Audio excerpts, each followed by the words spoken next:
जगप्रेरणा digital news मध्ये आपलं स्वागत आहे। पाहूया आजची मोठी बातमी। गोंदियात रेल्वे अंडरपास विरोधात 8 जुलैला तीव्र आंदोलन, नागरिक हक्क व सुरक्षा समितीचा इशारा।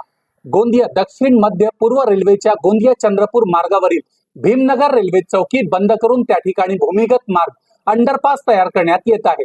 मात्र या अंडरपासमुळे पावसाळ्यात निर्माण होणारी जलभरावाची समस्या आणि रुग्णवाहिका, अग्निशामक दल, स्कूल बस यासारख्या अत्यावश्यक सेवा विस्कळीत होण्याचा धोका निर्माण झाला आहे।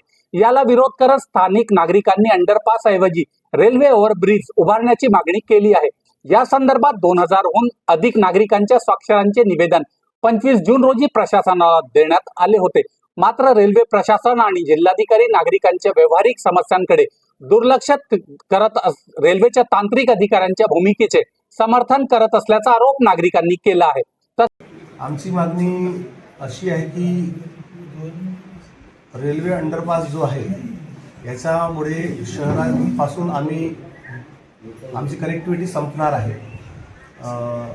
आमच्या क्षेत्रातल्या लोकांना इमर्जन्सी सेवा मिळूच शकत नाही, कारण की तिकडे अग्निशमन म्हणा किंवा ॲम्ब्युलन्स म्हणा किंवा MSCBच्या मोठ्या गाड्या किंवा मोठे भारी वाहनं तिकडे येऊ शकणार नसल्या कारणामुळे त्या क्षेत्रातला विकास होणारच नाही आणि त्या क्षेत्रातल्या लोकांना तो भाग सोडून दुसऱ्या क्षेत्रात जाऊन वसाहत करावी लागणार आहे। कारण की मुंबई हावडा रूटवरही एक छोटा बोगदा तयार करण्यात आला आहे आणि गोंदिया शहराला कनेक्ट करण्यासाठी फक्त 2च रस्ते होते, त्यातला एक रस्ता छोटा बोगदा करून रेल्वेने बंद केलेला आहे।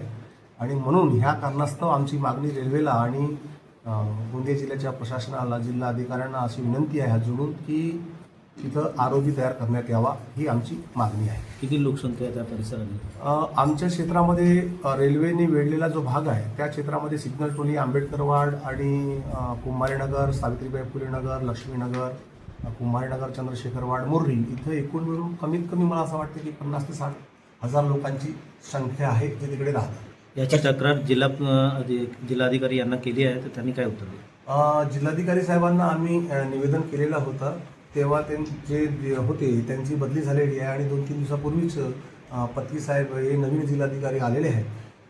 त्यांच्याशी आमची जेव्हा भेट झाली तेव्हा त्यांनी सांगितलं आम्हाला की नागपूरचे रेल्वे विभागाचे deputy chief engineer Mehul Chaudhary साहेब त्यांच्याशी जाऊन भेटले व त्यांना सांगितलं की त्या ठिकाणी कोणतीही जागा उपलब्ध नाही ROB करिता, म्हणूनच आम्ही तिकडे बोगदा तयार करत आहोत।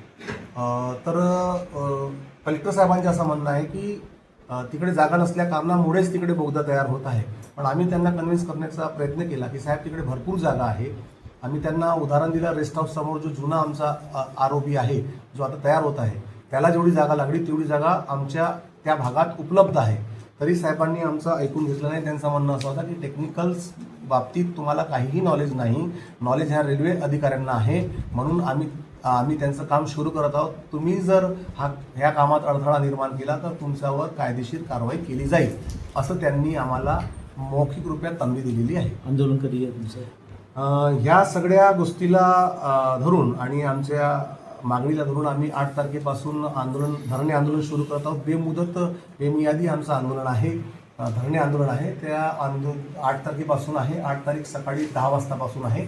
10 वाजेला आम्ही तिकडे एकत्रित होणार आहोत आणि तिथून पैदल मार्च आम्ही भीमनगरच्या मार्गे सिंधी कॉलनी, चांदनी चौक, जयस्तंभ चौक असं आमचा मार्ग राहणार आहे। आणि आम्ही उपविभागीय अधिकारी यांना त्या दिवशी पहिल्या दिवशी निवेदन देणार आहोत आणि त्यानंतर दररोज आम्ही बेमुदत धरणे आंदोलन ज्या ठिकाणी काम सुरू आहे भीमनगरला त्या ठिकाणी बसून करणार आहोत। की आम्ही महिला लोक रात्रीच्या वेळेस तिथे जाऊ शकत नाही। आणि दुसरं म्हणजे असं की आमच्या ज्या मुली शिकणाऱ्या आहेत तर त्या अंडरग्राऊंडमध्ये इतकं पाणी असते की त्या मुली शाळेत जाऊ शकत नाही, स्कूल व्हॅन येऊ शकत नाही, तुमचं ॲम्ब्युलन्स येऊ शकणार नाही। आता म्हणजे एक छोटा बोगदा तयार केला त्याच्यामुळे आम्हाला इतका त्रास आहे सर की आमच्या तिकडून मुलींना म्हणजे 2 तास आधी म्हणजे व्हॅनमध्ये जावं लागते। त्या एका बोगद्यामुळे असं त्रास झालेला आहे। तर विचार करा की हा बोगदा झाल्यानंतर त्यांना किती त्रास सहन करावा लागेल, आहे की नाही? आणि दुसरी गोष्ट, महिला सुरक्षित राहणार नाही, आमच्या मुली सुरक्षित राहणार नाही, कारण की ते लोक ट्युशन जातात आणि ट्युशनवरून 8 ते 9 वाजता ते घरी येतात। तर आम्हाला त्या बोगद्यामधूनच यावं लागणार ना। आणि सावित्रीबाई वाडच्या सगळ्या महिला जे कामाला जातात ते रात्री 10च्या दरम्यान येतात, तर ते त्या बोगद्यामधून येणं शक्यच होणार नाही सर. मग त्यांच्या सुरक्षितेचं काय? काय मागणी आहे तुमची तिथे? आमची मागणी हीच आहे की तिथं बोगदा तयार व्हायला नाही पाहिजे.